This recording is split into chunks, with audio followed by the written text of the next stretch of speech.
नमस्कार, मस्त answer math study मध्ये आपलं सर्वांचं स्वागत आहे।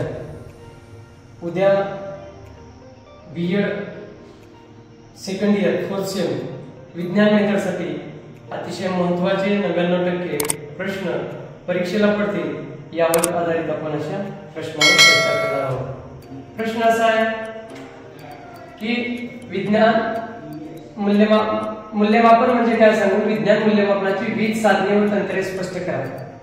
मग त्याच्यामध्ये साधने आणि तंत्रे मी एकत्र दिलेलं आहे। निरीक्षण तंत्र किंवा संख्यात्मक साधन। निरीक्षण तंत्र किंवा संख्यात्मक साधनामध्ये लेखी परीक्षा, तोंडी परीक्षा, प्रात्यक्षिक परीक्षा। त्यानंतर स्वयंप्रकटन तंत्र किंवा स्वयंप्रकटन साधन, मुलाखत, प्रश्नावली।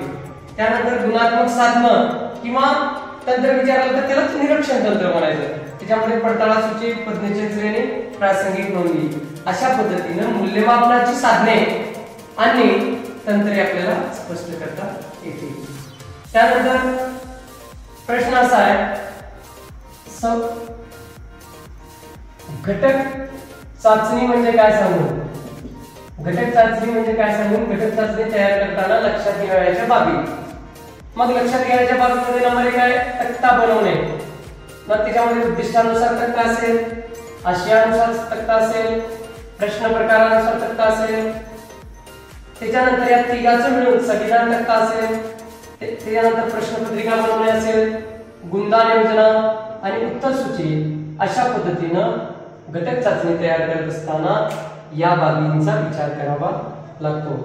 त्यानंतर नैदानिक चाचणी व उपचारात्मक चाचणी म्हणजे काय सांगून त्याचे गरज, महत्व, फायदे। एकतर नैदानिक विचार किंवा उपचारात्मक विचार दोन्हीपैकी एकही विचारलं तर दोघांचाही रेफरन्स देऊन इथं उत्तर लिहावं लागतं। कारण नैदानिक व उपचारात्मक आहे आणि उपचारात्मक आपण निदान केल्यानंतर करतो।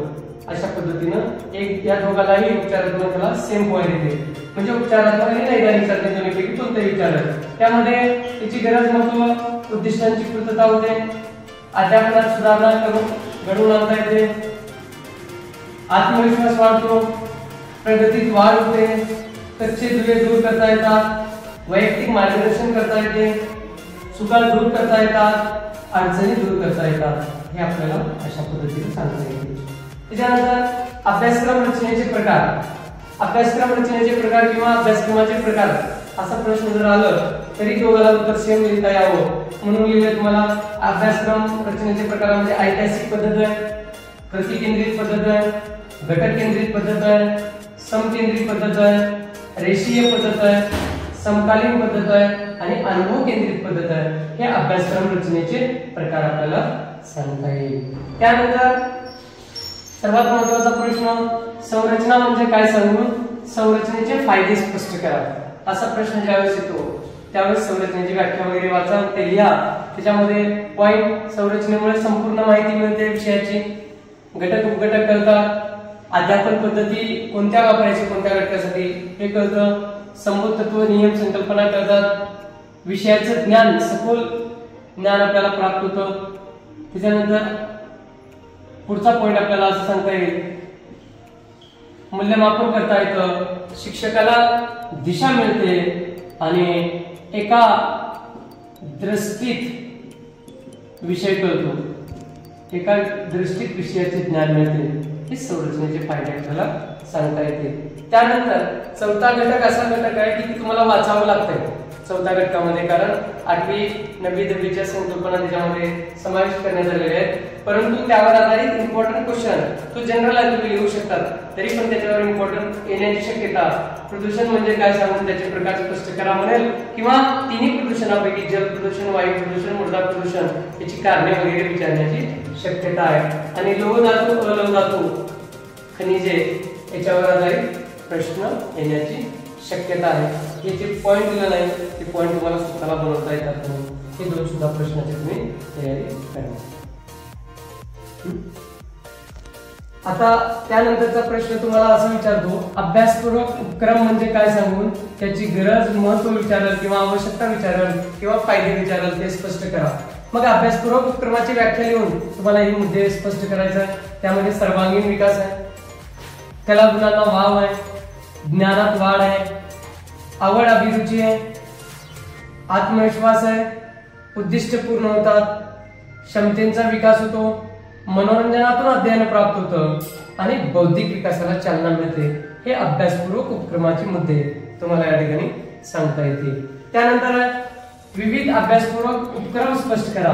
अभ्यासपूर्वक उपक्रम कोणकोणते ते स्पष्ट करा म्हटल्यानंतर त्याच्यामध्ये विज्ञान खेळ आहे, विज्ञान जत्रा आहे, विज्ञान प्रदर्शन आहे, विज्ञान प्रश्नपेढी आहे, विज्ञान मंडळ आहे, विविध आकार बनवण्याचा खेळ आहे, विज्ञानातील चिन्ह संग्रहित करणे, विज्ञान दिवस साजरा करणे आणि विज्ञान शास्त्रज्ञाच्या जयंत्या साजरा करणे हे वेगवेगळे उपक्रम आपल्याला विज्ञानाच्या संदर्भामध्ये सांगता येतात.